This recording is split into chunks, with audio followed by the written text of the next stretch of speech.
Good morning students. आप लोगों को मैंने जो पिछले वीडियोस में आपको बताया था कि एक्स एक्सिस क्या होता है, वाई एक्सिस क्या होता है, ग्राफ प्लॉट करना होता है। ये आपकी पूरी एक्स एक्सिस होती है और ये पूरी आपकी वाई एक्सिस होती है। इसे first quadrant, second quadrant, third quadrant और फोर्थ क्वाड्रेंट बोला जाता है। यहाँ पर सारी एक्स की वैल्यू प्लस होती है, यहाँ पर सारी वाई की वैल्यू प्लस होती है, यहाँ पर सारी एक्स की वैल्यू नेगेटिव होती है, यहाँ पर सारी वाई की वैल्यू नेगेटिव होती है। इसी तरीके से मैंने आपको कुछ क्वेश्चंस करने के लिए दिए थे, कुछ लोगों ने मुझे सेंड किए, कुछ लोगों ने मुझे सेंड नहीं किए हैं। सबसे पहले मैं आप लोगों को K3 बता रहा हूं, बाकी सारे क्वेश्चंस आप लोगों को मैंने सेंड किए हैं वो देख लीजिएगा। K3 के अंदर क्या है, पहला क्वाड्रेंट जो हमें पॉइंट दिया गया है वो है 4 और माइनस का 4। तो 4 और माइनस का 4 मतलब x की वैल्यू 4 है और y की वैल्यू माइनस का 4 है। तो x की वैल्यू 4 कहाँ आएगी, यहाँ पर आएगी, ये सीधी लाइन जो जा रही है, और -4 की वैल्यू यहां पर आएगी। तो जहां पर ये +4 और -4 एक दूसरे को इंटरसेक्ट कर रहा है वो वाला पॉइंट होगा हमारा 4 और -4 होगा। फिर अगला पॉइंट है 3 और 5, +3 और +5। तो यहां पर जो ये +3 और +5 एक दूसरे को जो लाइन सीधी लाइन इंटरसेक्ट कर रही है वो पॉइंट हो जाएंगे +3 और +5। अगला है -5 और -3। तो -5 नीचे -5 यहां पर आएगा और -3 यहां पर आएगा, ये कुछ इस तरीके से है ना। तो ये हो जाएगा हमारा -5 और -3। हमेशा ध्यान रखिएगा जो पहली वाली वैल्यू होगी वो x की होगी, जो सेकंड वाली वैल्यू होगी वो y की होगी। फिर अगला है -2 और 4। तो -2 और 4 यहां पर आएगा, तो -2 और 4 ये वाली वैल्यू होगी। उसके बाद में 0 और 1। अब देखिए x की पूरी ये वाली जो वैल्यू होती है इसका 0 होता है यहां पर और y की वैल्यू है कहां पर, 1 पे। तो ये वाली वैल्यू, तो ये वाली वैल्यू होगी, तो यहां पर क्या आ जाएगा 0 और 1। इस पूरी y की वैल्यू पर x 0 होता है और इस पूरी x की वैल्यू पर y 0 होता है। ठीक है, इसकी कंफ्यूजन है इसलिए तो आप मुझे पूछ लीजिएगा। ठीक है, नेक्स्ट क्वेश्चन है आप लोगों का A1। A1 में क्या कहा गया है, right the coordinates of a few points which are equidistant from both the coordinate axes, plot the coordinate on a graph, what do you notice। हमें एक ऐसे पॉइंट को प्लॉट करना है जो कि दोनों कोऑर्डिनेट के ऊपर सेम डिस्टेंस पर हो। जैसे मान लीजिए मैं 2 को लेकर चलता हूं, तो यहां से यहां तक भी 2 होना चाहिए, यहां से यहां तक भी 2। तो कौन सी वैल्यू आएगी, ये वाली वैल्यू आएगी। ये वाली वैल्यू कितनी हो जाएगी, 2। इधर से भी मैं 2 को लेके चलता हूं, 2 -2 को, सॉरी ये हो जाएगी हमारी -2, ये हो जाएगी हमारी 2। इधर से भी मैं लेके चलता हूं तो ये वाली वैल्यू होगी -2 और -2, और ये वाली वैल्यू होगी हमारी 2 और -2। तो इस तरीके से क्वेश्चन में बोला गया था हमको कुछ कोऑर्डिनेट पॉइंट्स लेने हैं जो कि इक्विडिस्टेंस और सेम डिस्टेंस पर हो, दोनों एक्सिस पर आमने सामने इक्विडिस्टेंस पर सेम डिस्टेंस पर हो। तो हमने दो का डिस्टेंस लेके चला है। तो ये जो हमारा डायग्राम बना है, ये डायग्राम किस चीज का बना है, ये बना है एक स्क्वायर शेप बना है। ठीक है, तो A1 का आंसर होगा, ये ग्राफ आपको प्लॉट करना है और जो मिला है हमें, जो हमें डायग्राम मिला है, ये डायग्राम किस चीज का मिला है, ये मिला है हमें एक स्क्वायर शेप मिला है। ठीक है, नेक्स्ट क्वेश्चन है आप लोगों का A2 है, mark 2 points on the x-axis on either side of the equidistance from the origin.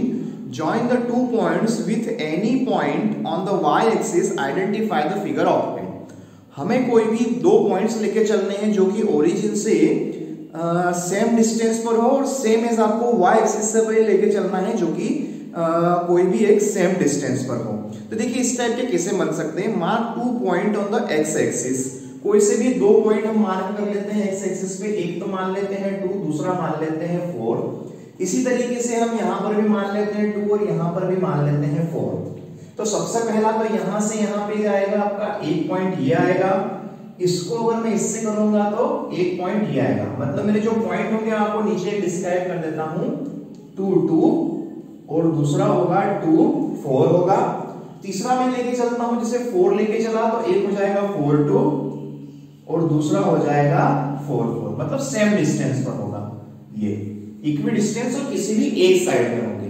तो यहां पर हम इन चारों को जोड़ देंगे तो हमें क्या मिल जाएगा, एक स्क्वायर मिल जाएगा। ये रेक्टेंगल भी हो सकता है, अगर हम इसको छोटा बड़ा करें तो हो सकता है, मतलब एक ऐसी साइज मिलेगी जो कि क्वाड्रिलेटरल फॉर्म में होगा।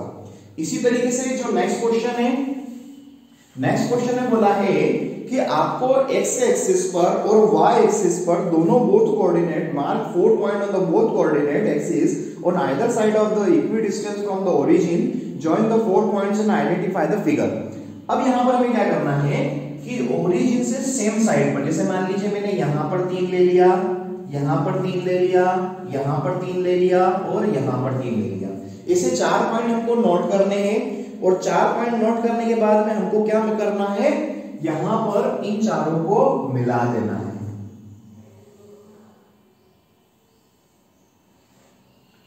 तो ये क्या हो जाएगा हमारा, एक क्वाड्रिलेटरल हो सकता है, रोम्बस हो सकता है या फिर रेक्टेंगल भी हो सकता है। वो डिपेंड करता है हमारे जो हमने साइड ली है उसके ऊपर डिपेंड करेगा। अगर मान लीजिए ये हमारा 3 3 3 चारों साइड इक्वल है, लेकिन फिर हम देखेंगे क्या डायगोनल भी इक्वल है क्या, तो डायगोनल भी इक्वल है, मतलब ये क्या हो जाएगा, एक स्क्वायर शेप हो जाएगा। ठीक है,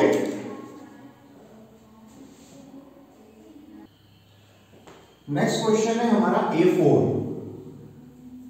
A4 में क्या बोला है, हमें पॉइंट दे रखे हैं, A दे रखा है 1 1, तो A दे रखा है 1 1 तो कहां पर आएगा, यहां पर आएगा, ये हमारा A है।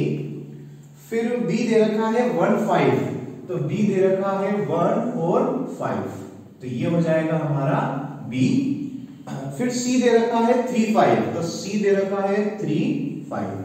ठीक है, तो ये पोर्शन बन गया, इसको जोड़ देंगे, इसको जोड़ देंगे। अब उन्होंने कहा है हमको क्वेश्चन में कि हम डी ऐसा कहां बनाएं कि जो ये जो फिगर दिया हुआ है ये कैसा हो, एक रेक्टेंगल की तरह हो। तो इसको बनाने के लिए हमें क्या करना पड़ता है, रेक्टेंगल की डेफिनेशन होती है कि हमेशा आमने सामने वाली साइड इक्वल होती है। तो देखिए ये जो AB है सामने क्या होगा, AC के इक्वल आनी चाहिए, और जो ये BC है, ये BC है, ये किसके इक्वल आनी चाहिए, AD के इक्वल आनी चाहिए। मतलब वापस सुन लीजिए, ये जो AB साइड है इसके सामने कौन सी साइड आएगी, CD साइड आएगी, उसके इक्वल होना चाहिए। और जो ये BC साइड है ये किसके इक्वल होनी चाहिए, AD के इक्वल होनी चाहिए। तो सबसे पहले तो हम इससे सेम डिस्टेंस पर और यहां से इससे सेम डिस्टेंस पर एक पॉइंट बनाएंगे, जो कि बनेगा कहां पर, यहां पर बनेगा। इस पॉइंट को नाम देंगे हम D। मतलब यहां से यहां तक की डिस्टेंस कितनी थी, 1 2 3 4, 4 पॉइंट की डिस्टेंस थी। मतलब यहां से 4 पॉइंट नीचे एक पॉइंट बनाएंगे और यहां से कितनी डिस्टेंस थी, 2 पॉइंट बाद में एक डिस्टेंस थी। ठीक है, तो यहां पर हम क्या करेंगे, एक पॉइंट बनाएंगे, और ये जो पॉइंट होगा ये होगा D, और D क्या होगा हमारा, x एक्सिस पे था 3 पर और y एक्सिस पे था 1 पर। तो जो D हमारा पॉइंट होगा वो पॉइंट कौन सा बन जाएगा, 3 और 1, ये कौन सा हो जाएगा हमारा D पॉइंट हो जाएगा। क्लियर है सभी को।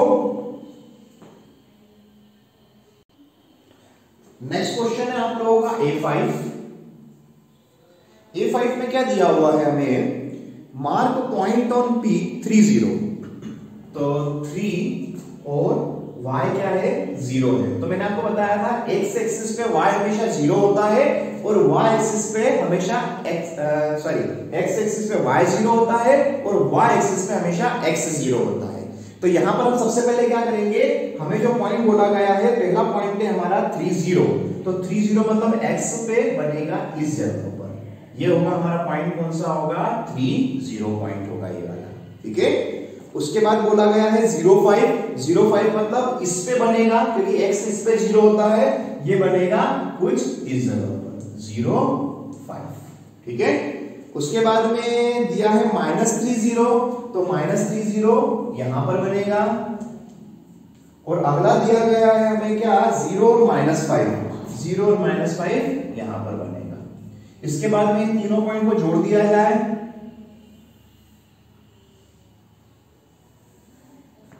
अब देखिए इसके आमने सामने वाली साइड इक्वल है। आमने सामने वाली साइड कैसे इक्वल है, देखिए यहां से लेके यहां तक की डिस्टेंस आप स्केल से नापिएगा, ये वाली डिस्टेंस और ये वाली डिस्टेंस इक्वल होगी, ये वाली डिस्टेंस और ये वाली डिस्टेंस आमने सामने वाली डिस्टेंस क्या होगी, इक्वल होगी।